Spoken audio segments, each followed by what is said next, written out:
Welcome to the Purpose Over Profit podcast with Darren and Chris, where each week we discuss what it takes to live a life of purpose and profit and explore the lives of people trying to achieve just that. Welcome to the very first episode of the Purpose Over Profit podcast. I'm Darren Green, and as always, I'm joined by my co-host, Chris Dowdall. Hi, Chris. Hi, Darren. How are you doing? Yeah, I'm really well, thanks. I'm really well. So probably the first thing that our listeners will want to know about is, what is this podcast all about? What can people expect from the Purpose Over Profit podcast?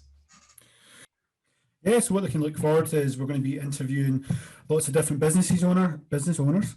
We're going to be interviewing individuals as well, and we're going to be taking an insight into our own lives and sharing some tips around how we started a business and our journey as well, and what really drives us forward to live a purposeful life.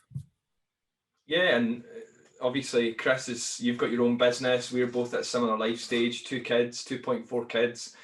And we both made that move a move away from the corporate world into business, so that because of purpose. And so that decision, that change that we made in our lives was absolutely about making the right change that aligned with our purpose, which was to spend more time as a family and enjoy that time.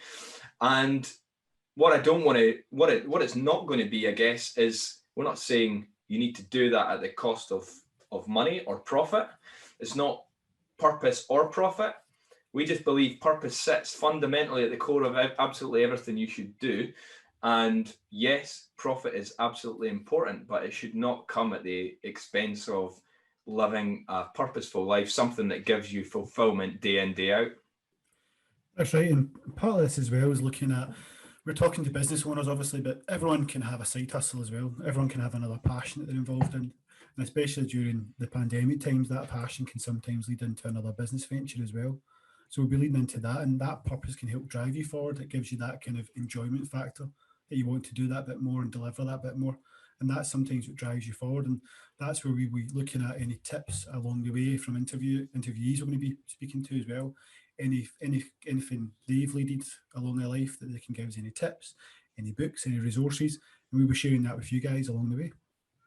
So hopefully that sounds like something that you're very much interested in. Hopefully you'll get lots of value over the coming episodes.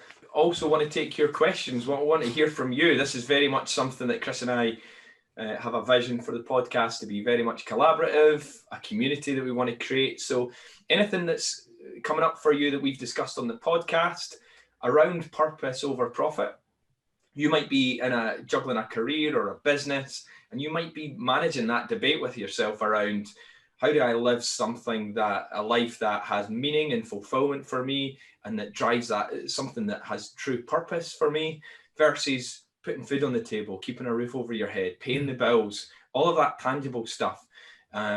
You might feel like you're taking some trade-offs. So if anything that comes up for you from a question point of view, get it into us. So you can get in touch over email at chris@thepoppod.co.uk or darren@thepoppod.co.uk.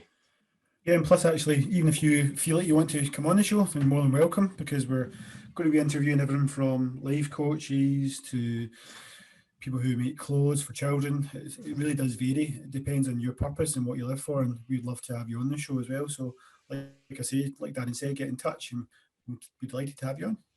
Really good shout, Chris. It's definitely not just for one around business owners. We're going to be interviewing a lot of business owners as well, but we recognise people in your career. We've both been in careers and moved into a career that some way, shape or form was driven from a purpose in some way, shape or form. So it's absolutely not a case of the concept's only applicable to business owners. It's applicable to everyone in a working life trying to gain that balance and that fulfillment in life. Yeah, definitely. I mean, for the last few years that I was in a kind of corporate role, I've probably been swithering whether or not to leave and actually start my own business. And that was a desire to do it anyway. And that was from previously 4 years beyond. That's about a 7-year period I've been considering it. I've been dabbling in it in and out, doing a bit of research, studying, learning stuff. And then just fortuitous it came around that I got offered a redundancy package, and it was just the perfect timing because I was actually saving up to leave the role at that point. So some things work in your favour, some things take a bit longer, but these things if they happen for you overnight, fantastic. But if you need to plan for them, it still can be a great thing to plan for. Right. So, yeah, one of the things Chris and I thought would be a really good idea for the first episode was just to tell you a little bit about us and our background and our vision for the podcast. And yeah, how have we came across this concept around purpose over profit? So, yeah, Chris, I guess from a bio point of view, do you want to give the guys a bit of a background to your kind of working career in life that's brought you up to this point just now? Yeah, of course. I mean, I'll try and keep it quite short. I guess probably the easiest thing to start off was my dad is a printer by trade. So from the very early stages of my life, I've always been around printers and printing inks and presses, and he worked for the big newspapers, Daily Record, Evening Times, as a kind of print manager as well. So I've always been in that kind of smelly environment with the toxic ink, and back then people were smoking, which seems unbelievable now in the press room. So I was always close to that kind of that lovely printing plates and everything else, and I loved that magic. So there was something ingrained in me from early stages that I wanted to be somehow involved in that industry. But throughout my career, if my career, I was in school, I actually never fully understood the right path I wanted to go on. One year I wanted to be a fireman, next year I wanted to be an art teacher. I never really understood it. But then just by chance, I found my role, and I kind of went in a direction of becoming a designer.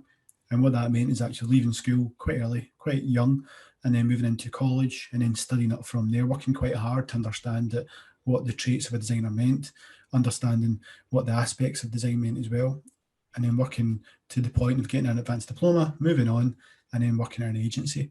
When I say working in an agency, a design agency, what that meant was actually I cherry-picked probably about 15 agencies in Glasgow that I really fancied working with. I went round, found out exactly who the managing directors were, because at that time the internet wasn't as big, unfortunately.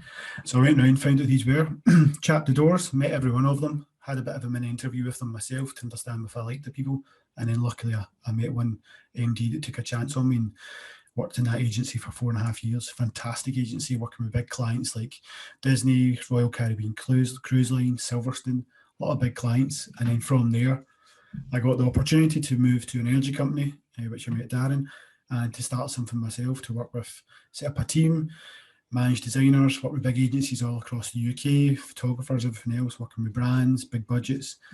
So that's kind of where I've been on that journey for the last, probably since the start of my career. But during that period, I needed to kind of take a bit of a pause, and kind of, I had a family, young kids at that point. I was flying up and down the country, started to realise that life wasn't all about chasing the money. It was actually trying to get that right balance of having fulfilling work and spending a lot of time with your family as well, that I'd never get back. So I was in that process of considering saving up to leave and start something for myself. I'd built up a kind of mini client network on the side, which I wasn't really doing much with. It was more relationship building. And then luckily the organisation at that point was going through a transition period, and there's an opportunity to stay there for longer, get more money and move in a similar role, or to leave and actually leave with a package. And I decided to leave with that package, and it's probably one of the best things I've done, and I'm thankful to the organisation for giving me that chance. Yeah, so I mean, even right from the outset, when you came out of college or uni, it's quite entrepreneurial to go and headhunt the CEOs or the directors of the companies to go and find your first job. And I'm curious, like the way you spoke about, working with Disney, Royal Caribbean, cruise liners. These are like big, but really creative sort of brands that quite imaginative. They're all about, they're experiential. I'm curious about what was going through your head? What drove the decision to move from working with those sort of big clients to, we've joked about this in the past, but the thrilling, exciting life of utilities and energy supply? That's a really, really interesting point, actually, yeah, because I mean, the agency is fantastic. The agency is still growing, and they're still growing just now. I mean, it's a very contrasting world. I mean, one year I was still a junior designer at the time. I got the opportunity to go on a fam trip, as it's called, which means that you get to experience what the travel agents get to experience. So we get flown over to Disneyland in Paris. We get expenses paid, two nights paid for us. We got to experience all the rides, basically shut down the park, and all the travel agents couldn't let us. We got to experience all the show rides for nothing. And no queues, no nothing, full night dinners, drinks, everything you can imagine. So the proper agency life. But at that point, I was 4.5 years in, and I could even go to another agency, or I was going into the corporate world and actually being able to establish something for your own.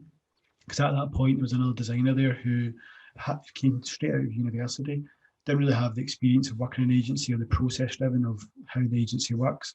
And I was able to instill that quite early. And it was just something really rewarding to be able to kind of, I don't know, put stake in the ground and say this is something I can own. And I was able to own it for a long time and actually have a great career there and actually a great team of designers bring people on. So I think it was having something for yourself, that kind of entrepreneurial piece that you mentioned. And so was there not anything in the agency where you're not able to create that same stake in the ground, so to speak? Well, could have. Yeah, I was there 4.5 years and I was moving up the ranks. And I mean, honestly, the team were fantastic. We used to have a lovely dog, Archie, the Labrador, used to come, have to take him for walks as well. It was great. But there's something about you that it's looking at your career progression as well. I wanted to do client side and I wanted to do agency side to get both experiences. And my idea actually after coming out of the client side, which is the corporate side, was then to move back to the agency. But that changed over the years because I decided I wanted to start something myself. Yes, I mean, you've seen all aspects of it, all sides of it. So you've been agency side, you've went client side and worked for a big corporate for a while, and now you're in your business. So it feels like every stage of that there's been a purpose that's been driving you, to do that. And I guess looking back, do you find, I suppose, running your business just now, is that the, does that feel the right decision for you at the moment, or is there an element of you that goes, I would go and work for a big corporate again, or I would, go and consider working for an agency? A great point, yeah. And actually, I guess during both experiences, which is quite key, you get to work with amazing individuals. And during that period, even in the corporate world, I got to work with a lot of consultants that came into the business to help it as well. So they brought in brand strategy experience. Some of them were CMOs, chief marketing officers. So there's a lot of different experiences there as well. And from them, you get to spend a lot of time with them and actually understand what makes the kind of best individual for a strategist or a chief marketing officer. So I think at that point, I'd taken so much knowledge, and given that I was in that transition period of saving up and the business was moving in a different direction, the universe just came together, and just by chance, there was an opportunity there to start something for myself. And I was lucky enough to take a couple of months out and just kind of recharge as well. And that is, I would say it's probably the best thing I've done, but then I've had kids as well. So that's obviously the best thing I've done as well. So it's it's a sweet spot as well.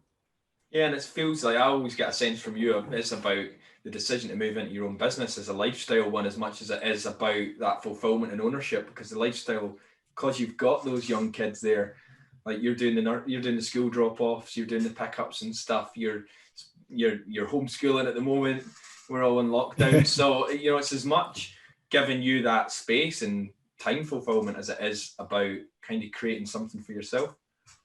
Well, that's it. I mean, life experience, it's everything you learn. So even like when I was younger, my mum worked very hard. She was working night shift as an auxiliary nurse. My dad was day shift as well. So it was kind of, you'd sometimes see one parent and you wouldn't see them both together a lot as well. So that was a kind of hard thing that I've taken on board as an adult as well, realising that I want my kids to be able to see both of us at the same time.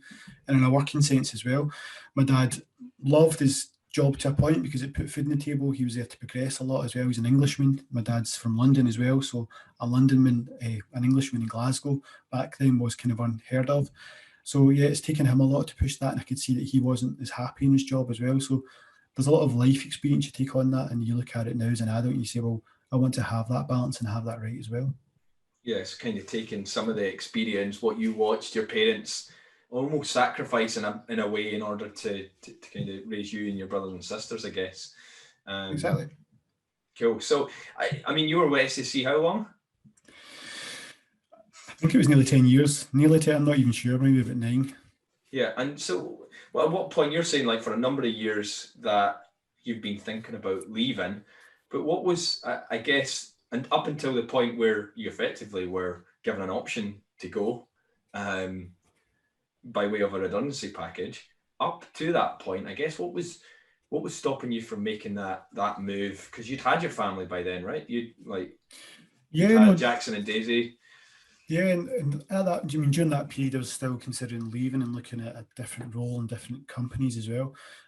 But I was on that journey as well, actually. And it was a kind of good relationship. So at that point, I was developing myself. I was understanding how the business works, how strategy worked as well, working with chief strategy officers, working with budgets as well. So I was understanding that and upskilling myself during that period.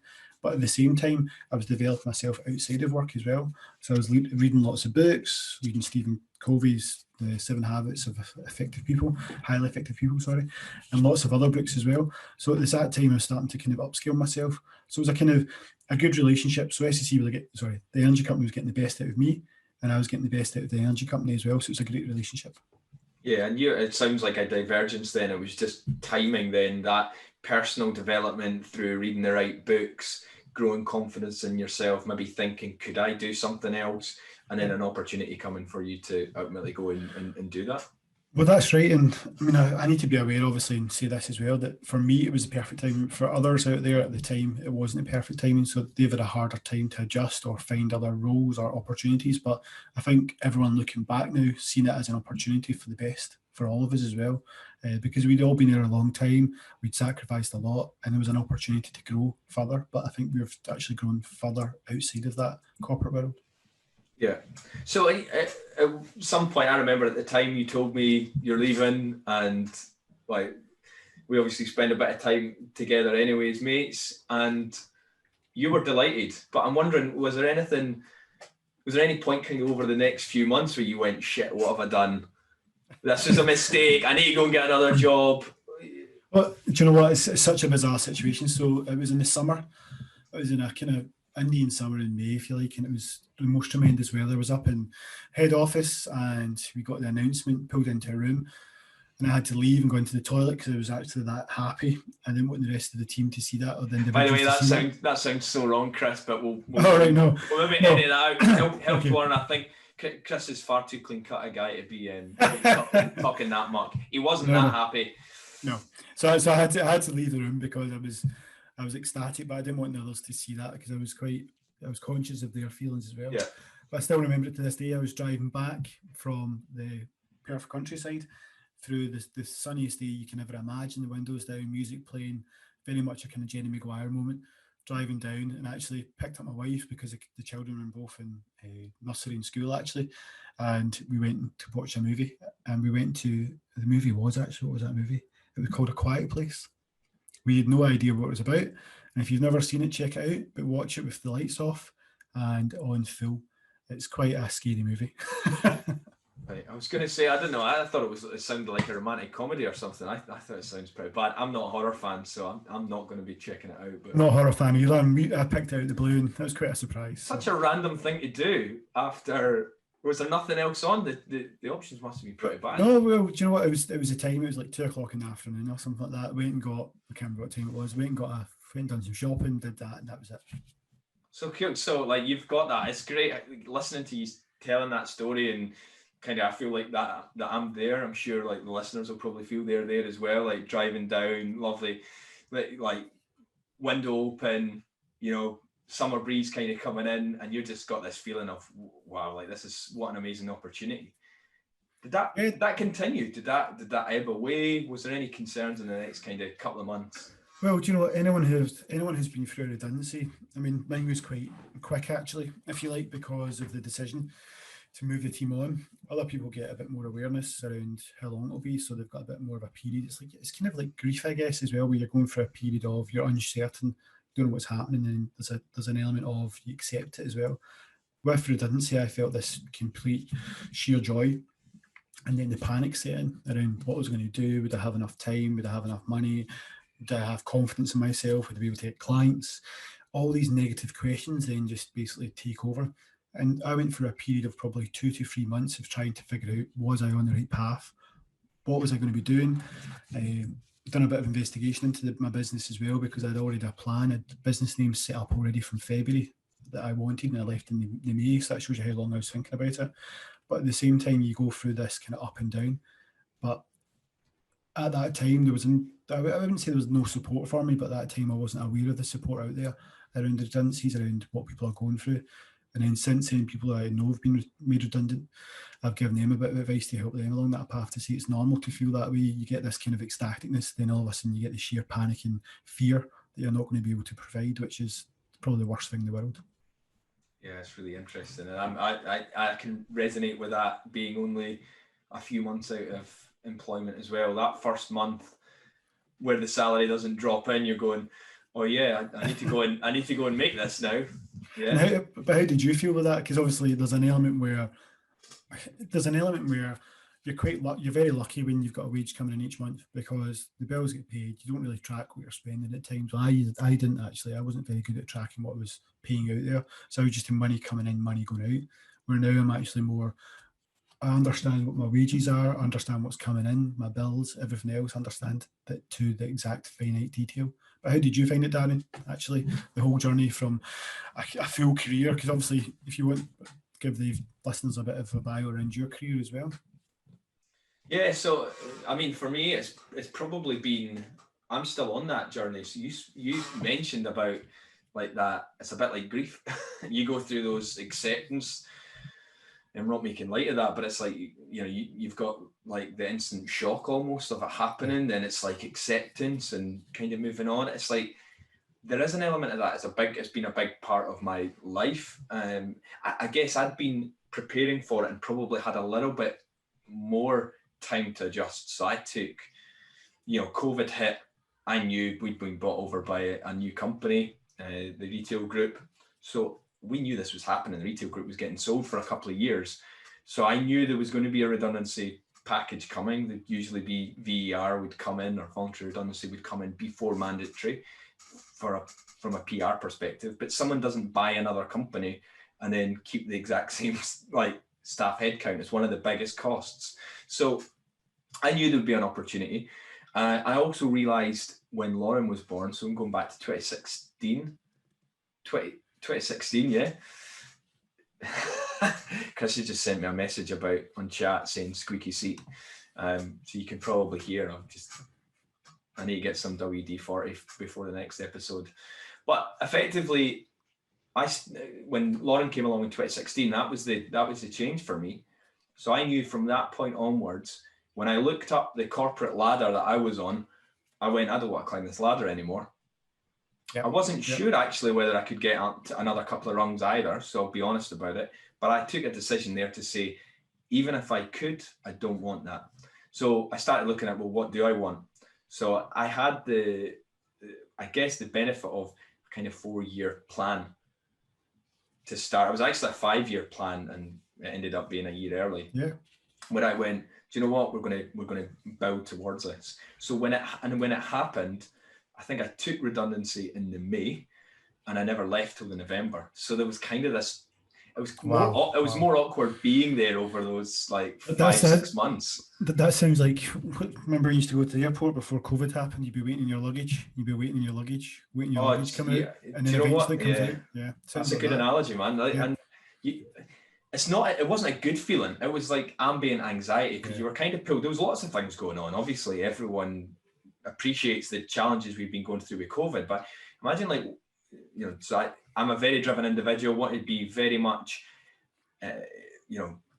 do my best for the company in that time. I've also got my kids who are not in nursery, young kids that need attention and want a snack every, like, literally 5 minutes. And then you've got a wife who's left her job. She's a business owner now. So she took redundancy 2 years previous from the same company, and she needs to be out there earning money. Yeah. And so there's that real trade-off of emotions and priorities, I guess. It was just an uncomfortable period of time. Well, I suppose that must be even harder, because my wife is working, whereas if your wife is taking the redundancy and she's got the 2 years and she's still on that journey herself, and for you to be on that journey as well, it must have been a bit of a shock for you both. So it wasn't none of it came as a shock, and I would say my reaction when I was on the call in the morning and there was this big announcement. I think it had been released to the city, or there was a leak. So we all jumped on a call, and the whole retail group was effectively, there was a new plan. So there was a job there for me if I wanted it, but equally there was a voluntary redundancy package that you could apply for, and it was basically said, if you apply for it, you'll get it. And I came off, and I was very much similar to you. I don't think it was quite as well, maybe it was sunny, I can't remember. We had a nice summer last year, but I guess my emotion was, yeah, this is happening, fantastic. So there wasn't a shock. It was like, right, now the bell sounded, but I'd been sitting in my seat ready to go. It wasn't that like I'm really looking forward to this. I'm so ready, but there wasn't a shock, I guess, that it had happened. And yeah, that adjustment period is still going on, I guess. Oh, well, it'll go on for a while as well. That's the thing as well. I mean, you mentioned obviously your wife Jill. She's been on that journey as well. How's her adjustment period been? Yeah, she really struggled. I would say at least a year, probably. Yeah. Maybe a year and a half. We're kind of lucky to give a bit of background, but we had from when Lauren was born, we started investing in property, buy to let. So we'd buy property, refurb it, refinance it at a higher amount, and we do that, and we bought at scale. So we've now sat on, when Jill left, we were just shy of £1 million worth of assets that were generating maybe not a huge amount, but maybe 40 grand for us a year. And then moving into, by the time that I've left, we've got a portfolio 1.5 million, cash flows. When you say that, it's from a person that's probably not as involved in property, that sounds like a lot of money that's coming in every month. It sounds impressive, but you've got to remember, like, we don't own, that doesn't mean I have £1.5 million. I've got, I own £1.5 million worth of assets. All of it has mortgages against it. So about 75%. So we own about 25% of that. So a few 100,000, I guess, but it's in bricks and mortar. Yeah. So it's not like I'm away to the Bahamas and I'm going to go and buy an island. So it's all about buying property for the long term, and it's the cash flow that's the most important thing. So we were lucky in the sense that we made some decisions as part of that 5-year plan. We downsized our house and we traded in a car. We really cut the costs of the household and invested more of it in the business and in assets that were going to generate money for the long term. And when Jill left, it meant that she didn't actually need to earn money.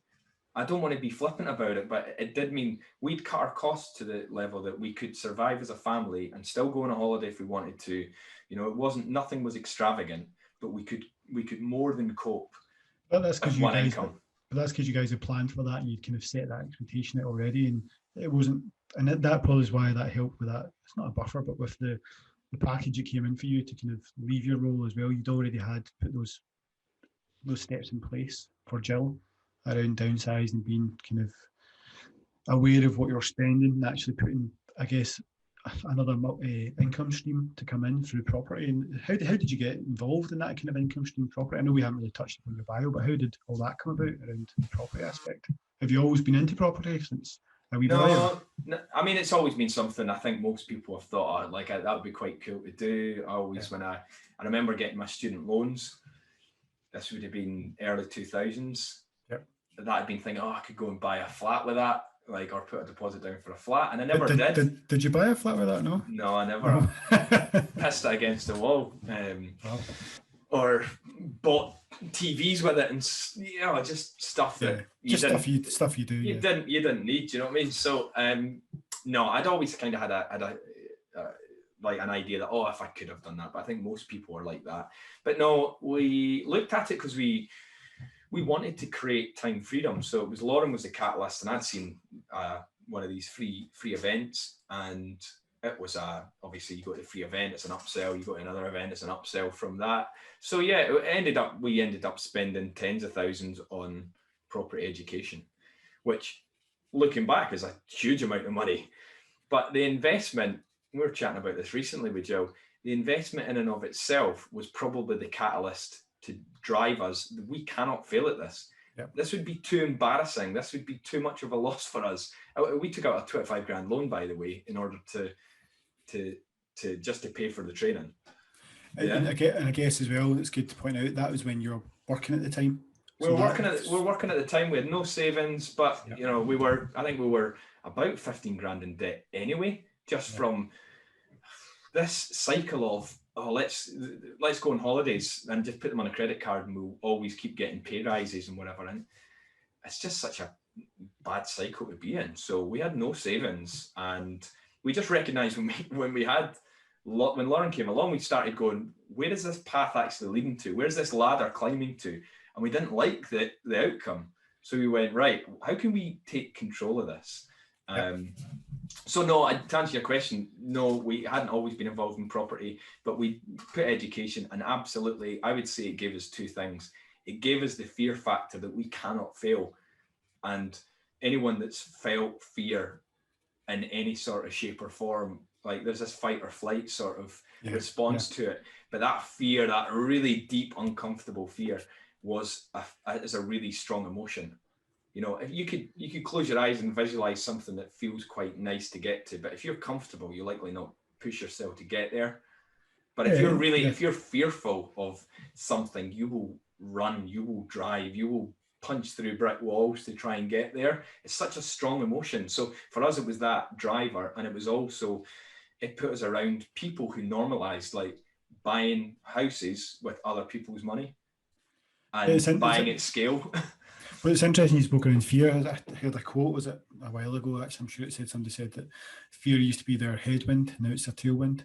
They use that fear 100%. To propel them forward, which is fantastic. And you come across as, obviously, anyone who knows you and seen your stuff that you put out, your coaching as well, they see you as probably quite a determined person. And I've known you for a long time, I'd say you're very determined as well, which is fantastic. And I'd say, obviously, you're determined in business, since I've seen you in the kind of corporate world, determined in your own kind of family life. You're also determined as hell on the football field, which can be quite scary as well. You're getting shaded that off you. But where did that determination, do you think, came from? Did that come from an early age? Is that something that's through your career you've got that determination, or where do you think that's came from? Well, that's a really good question. I don't know. I was chatting to my coach about it recently around just my competitiveness and seeking recognition. Jay Shetty was speaking about this recently. He's a big kind of personal development guy, coach, former monk, and he speaks about like you seek the love language that you didn't get when you were younger. And so for me, when I was always active in sport, I loved sport. I loved running around, climbing. I had an older brother that was 2 years older than me. I loved the challenge of, right, I'm going to be better at him than that. If he can climb that, I can climb that. I've actually got about a 6-inch scar down my chest where I tried to climb a wall or climb a fence when I was like 2 or something like that, 2 or 3. Wow. You know, this is your twin brother you're talking about? No, my older brother. So I was following him because he was climbing it, and I tried to climb it, and I had a tetanus jab after it. Wow. back in the day. So there was an element of just copying an older brother that was doing stuff more advanced than I probably should have. So that maybe improved my capability at certain things. And you're right, I've got a twin brother, and it's weird. He's way less competitive than me. Much more attractive. if that's your belief, then fine. And yeah, like I was always involved in sport. I loved it. I loved belonging, the feeling of belonging, feeling useful. And they've been really huge values that I've carried on into business and into my career. And that's what I was going to ask you, because you talk about your career determination. Because on the football field, you're very much like the captain, if you like, driving people forward for good or bad. If you've had a good game, you push us forward. If you've had a bad game, you push us forward. But that's that kind of inner coach in you. And now you've moved into the coaching world and in property. Is that how have you taken the kind of experience from your working life? And because you used to work for Tesco as well, and the police, and used to work for the energy company, and you've now got your own business. So how do you see that coaching aspect come into play? And obviously with the coaching, do you see you've now got the perfect synergy between the coaching and the property because you've kind of blended the two of them together? So I'll tell you, like, how have I brought that through? I think it hasn't been obvious. You know, there's an element of competition and ego there around, right, I want to win, I want to get that right. That can be healthy. To take your same analogy, like your same phrase, that it used to be a headwind, but now it's a tailwind. I think sometimes it can flip the other way back again and it become a headwind again. So that fire and drive to win and compete, I think I do like to win, you know, particularly like sport. I do like to win as a collective. One of the things that really frustrates me when I see people not trying or not learning. So doing the consistent thing wrong over and over again, or giving up, right? We've always got control over what we can what we choose to do, our response. So between getting information and doing something, there's a pause, there's a space in the middle that we can completely own and choose what we do. Yeah. So, Yep. So for me, choosing defeat and choosing like not to try and push on, not to find a way, is something really difficult for me to comprehend and understand. It's really interesting because obviously we've both worked in the corporate sector. So in the corporate sector, like many people can imagine, even the public sector, there's people that will want to go and do 9 to 5, that will do their job, they'll do it to the kind of level they need to achieve to a certain point, either to get the next pay grade or just to kind of get by, which is fantastic. But sometimes you need that bit more, and that's that purpose we've kind of roughly spoke about in here. But yeah, so actually, apologies. So on the coaching aspect, it wasn't a conscious decision around moving into coaching, or how did that? Oh, so no, it was, and I think it's probably a realization I've came from the call actually, Chris. That see that competitive element, I realised that rung, I wasn't getting to that rung.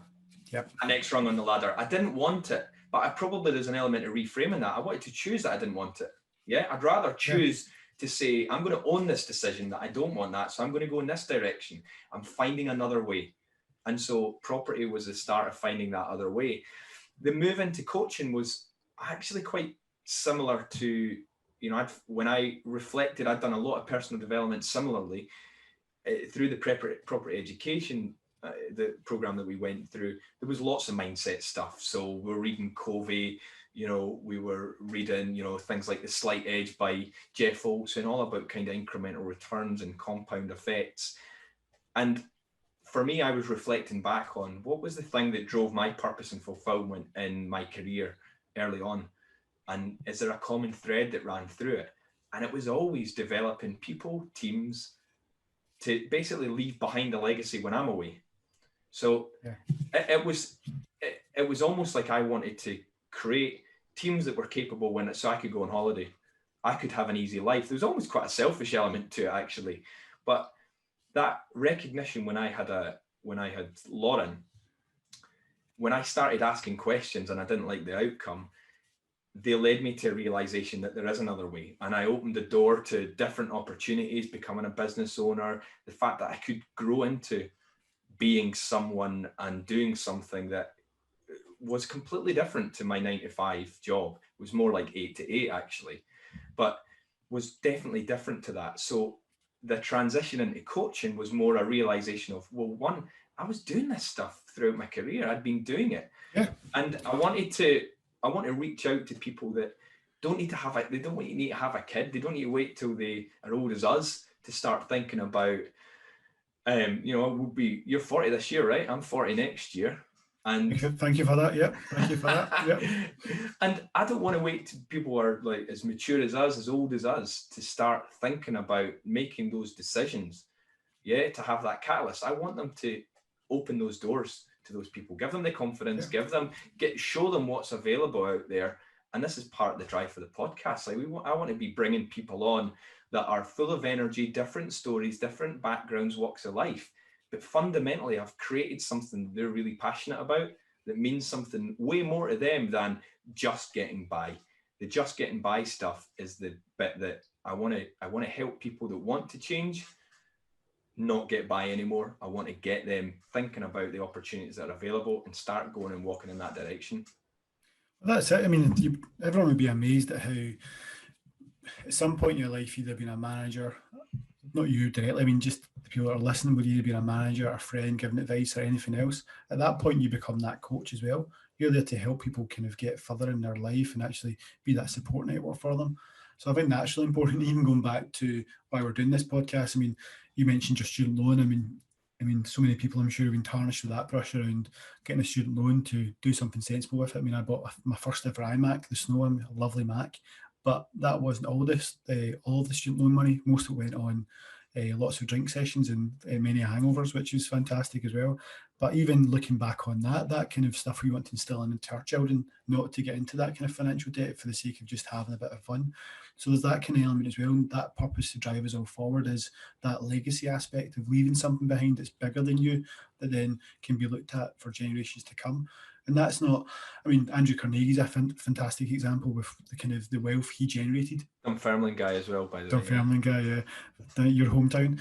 But yeah, Andrew Carnegie's a great guy. If you've never read his book, definitely worth a read. But he's a great guy that's basically had so much wealth but gave the majority of it away and created this kind of this legacy that we can look at and be proud of as Scottish people as well. And I think that's what this podcast is all about. It's looking at purpose that pushes us forward beyond the 9 to 5 that you can be working late at night, but because you love what you do, you're so passionate, you can actually forget about sleep sometimes, forget about food, and you can just keep on working. You're just lost in that moment. And I think that's why it's key. One thing I was going to ask you, because you obviously mentioned you've got Jill, your wife, who's now she's left her role 2 years ago. She's got her own business as well. You've got lockdown. You've got 2 children there. One's it's both at nursery just now. One's going to be starting school, I believe. And you've also got your dog Mila. So Mila is named after. Sorry, Mila is your dog, your Labrador, which is named after your property business, Mila Homes, as well. So how does all that work with you all trying to juggle having your own business, having your own coaching company, having children at home? How do you manage that? And do you have any kind of daily routines you work through to try and give you that bit of headspace? It's tough. It's really tough. And I was speaking to my coach earlier around it. It's chaotic at the moment. Life, that's how I would describe it. It's tough. It's chaotic. Yep. There's a certain acceptance to like we are where we are, right? Yeah. So kids are at nursery age, but they ain't in nursery at the moment. So we're actually recording this. Jill's taking them out for a drive, which is fantastic, and probably grab a McDonald's, I'm sure, for the dinner. But the routines that we get in place, we time block our diaries and we try and balance and be respectful for who's got what on. So we try and divide the week up by mornings and afternoons. So who's spending time with the kids in the afternoon? Who's spending time with the kids in the morning? Yeah. And then on at least a few days that week, we'll have some family time where we'll go for a walk together and spend a couple of hours up in Rook and Glen, which it's difficult getting a balance. You know, it must be, yeah. You're finding yourself, even when you're supposed to be spending time with the kids, focused on, I need to do this email, I need to do some admin. You effectively try to run a business and create income with half the time. I would say less than half the efficiency, because you can't just turn it on like a tap. Particularly if you try to work on the business. That stuff's really difficult just now. To grow a business, you need to work on it, not just in it. Yeah. And so routines wise, I would say, yeah, time blocking and just carving up that diary so that you've got focused time for one or other of you. But yeah, it's difficult just now. I mean, we've got some light at the end of the tunnel, hopefully when nursery's going back, but no secret sauce, mate. It's just, it's pretty common sense. Yeah. Time block your diary and be respectful for what you both need to bring. You know, it's not just about who's earning the most. This is the other thing about purpose over profit. So Jill's got 2 sources of income coming in just now. She's got a coaching business that she does some property coaching, and she also runs a property sourcing business. We've obviously got the buy-to-lets that sit to the side, and I run the coaching business. I run a coaching business. So I do a bit of property coaching, and I do life transformational coachings too. And I guess because she's been out and she's been working those businesses for a couple of years, they're driving more income. But she's respectful of the fact, look, I need to invest quite a bit of time just now to grow, to get it moving. Yep. So it's not just a financial thing. There's actually there needs to be a mutual respect for what you're both working on. Well, yeah, that's really interesting. I'm sure that a lot of people out there who are listening as well are going through the same process and problems around trying to figure out their diaries and managing stuff as well. I mean, what we've tried to do is, my daughter is quite an early riser. So what we try to do is I try to get up at 6 every morning. I'll come downstairs, I'll journal, then I'll do a bit of meditation, and then I'll either go in for a shower, get ready, and then by the time I'm out, my daughter will be sitting there ready, clothed. And what we'll do is we'll sit and go through some of our school exercises from the previous day. And what we'll try and do for homeschooling, we'll try and do 5 and 5. So we'll do five things a day.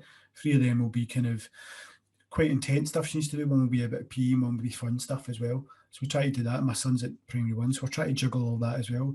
We've got a completely life shifting balance just now. My wife's now working 4 days a week. Previously, I was working full time. She was working part time, but she's she's a nurse working in a pre-op assessment theatre. She's always been a nurse. So we're finding that switch of life balance is quite important, like you were saying. We're trying to give ourselves at night some family time. We sit down and have dinner together, even though the one thing you probably want to do is be away from your whole family sometimes in this kind of environment. But I think that's why it's important to try and cover that off, to show that even though we're doing this in the kind of the realms of it being quite restricted, but we're trying to make the most out of it. And this is the purpose that drives us forward, to show that our family, we can do this as well and have this time blocked in. And I think that's why it's important for everyone else.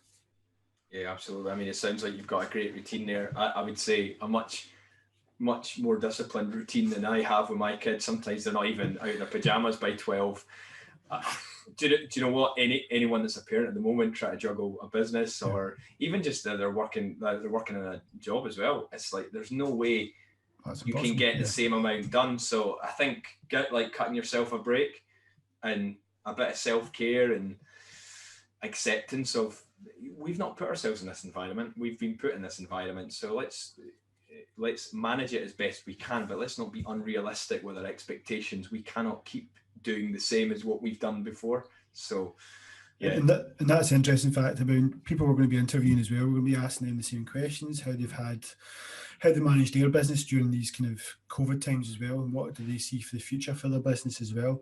Some businesses might be struggling, some businesses might be thriving, and some businesses will just have to see what happens in the future as well, like our own businesses.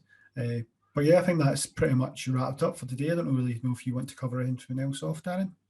Well, I was going to I thought it'd be quite nice to finish just to talk about the title for the show. It's Purpose Over Profit. So I wanted to just ask you, what does purpose over profit look like in your specific business? How does that show up in your business? I thought I was getting off scot-free there. So what does purpose over profit mean in my business? Is that what you said, right? Well, I know. So let me frame a couple of things, I guess, that I know of that you work in your business. So pretty much straight from the off, you started, this concept you kept talking to me about, design for good. Yeah. And working a lot with charities, not always free paid stuff, but I think you did do some pro bono work. But yeah, I mean, that's something that was really instant to you, that you went, like, you got an income coming in, and actually I'm going to go and work with these charities. Why? Because you felt compelled to do that. So I know that's one way that it shows up, because of what it gives you from a fulfillment and purpose point of view, not for what it lines your pockets with.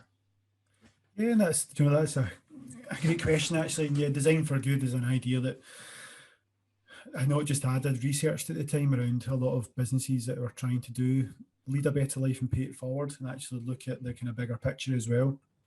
And interesting, coming on to COVID, we'll talk about that in a minute. But even when I was considering leaving, I was having a couple of mentoring sessions with some creative directors that I knew from the kind of agency world.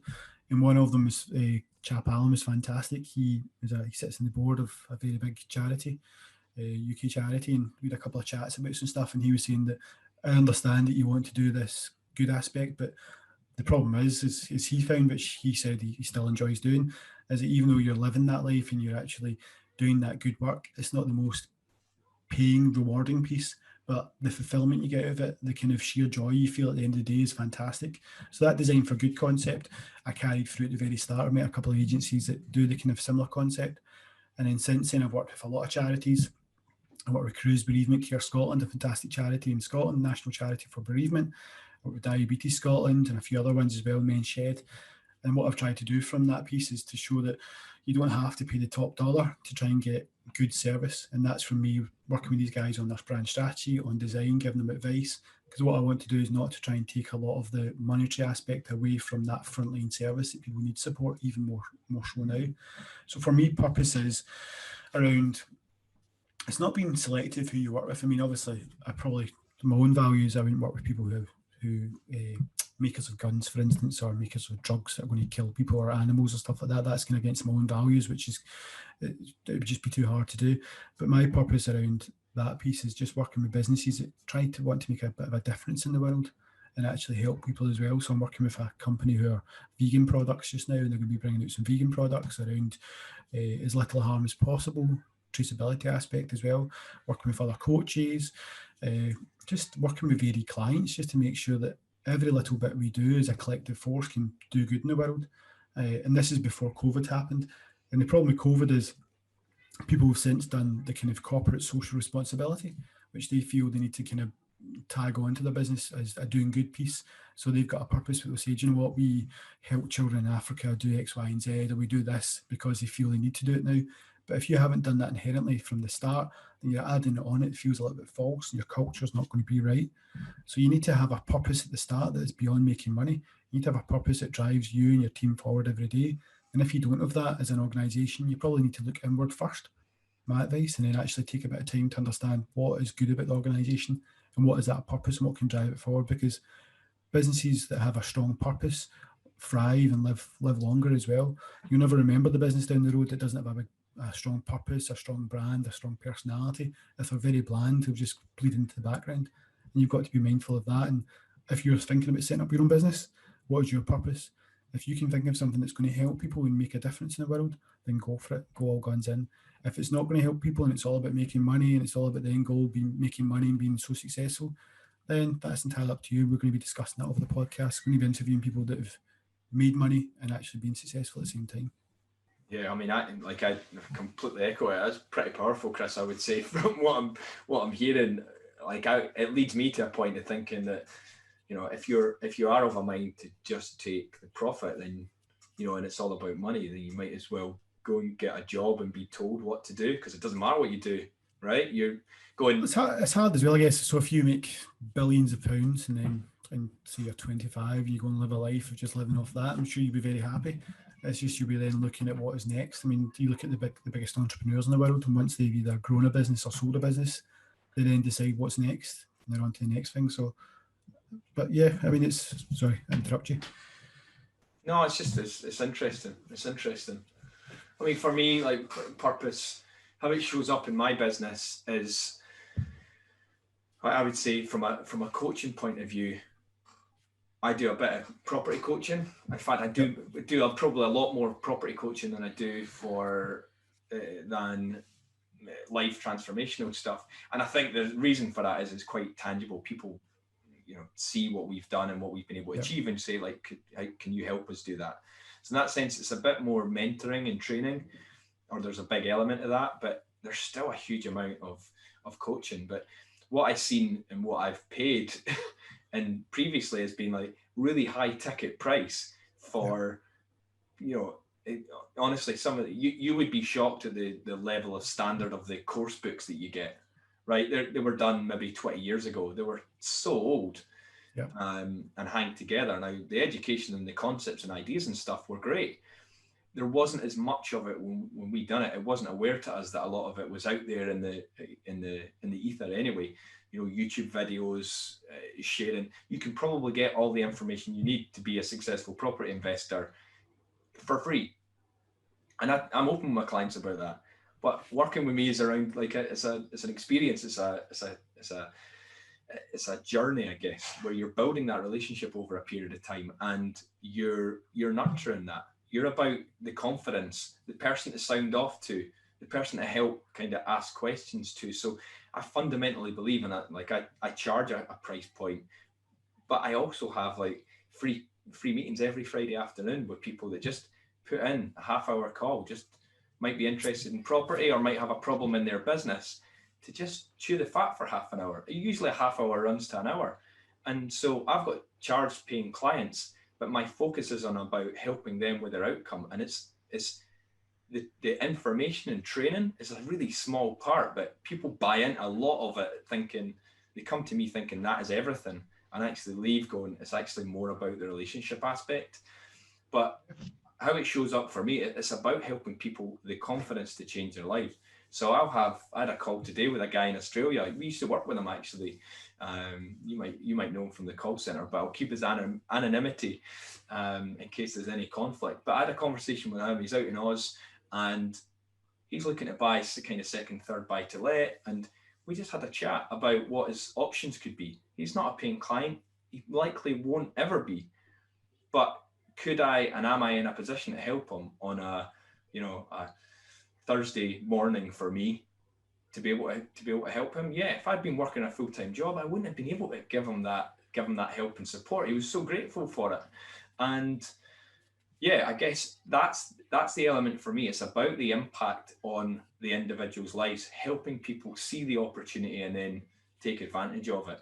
And I think there's too many people that they pay a price that's just too high for something that's not giving them fulfillment. So I want to help as many people see, it's almost like opening into the matrix. I want to help as many people get red pilled to see the level of opportunity, to say, do you know what? See these guys that are doing it. See me. I've been able to make a transition. I ain't special. There's no secret sauce to me. Yeah, and I'd actually counter that and say every human being's unique. So yeah, I'd say everyone is unique. We're creative, resourceful, whole. So part of kind of the ICF, the International Coaching Federation, that's how they describe. No one ever comes to me broken. We are all creative, resourceful, and whole. Yeah, and the problem is when we don't recognize that.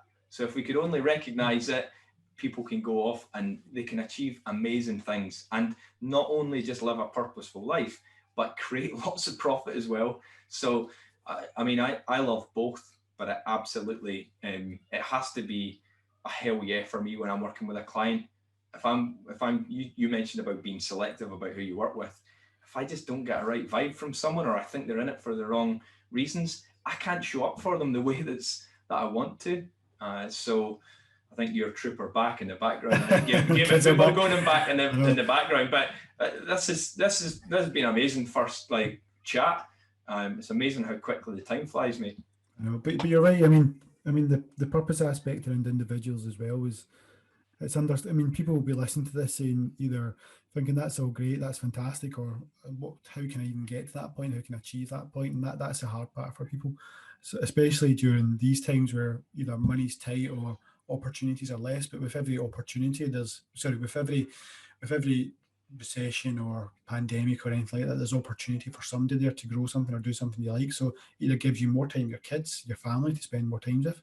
It gives you more time in the house because you're not having to go into the office, you're less commuting. So there's more time for you then to either develop yourself or think about some kind of passion you've got, whether or not it's sewing, art, painting, accountancy, no matter what it is, it can lead into something further.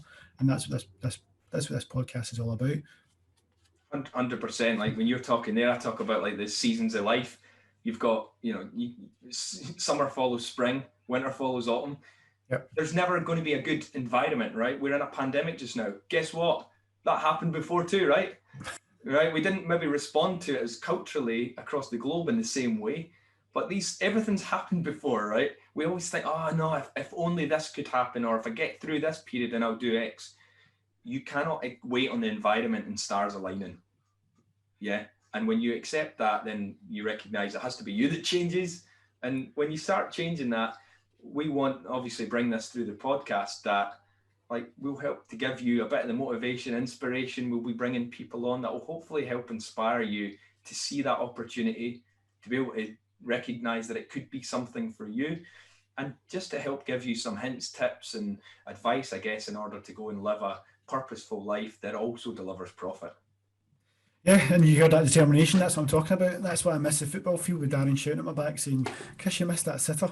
So that's that determination, his voice about there's never the right time. There never is the right time. Even with the kids here playing in the snow, running about crazy, we're having this bit of time to catch up. So yeah, I hope everyone's enjoyed listening, and yeah. First one's in the bag. Yeah. As always, thank you so much for listening to the Pop Pod this week. If you'd like to leave a review or share the podcast with others, then that'd be awesome. You'll find us on Instagram at the Pop Pod, and on Facebook we have a community group called Purpose to Progress that anyone can join. And we'll be back every Monday with a new episode, but until then, stay on purpose and we'll see you next week.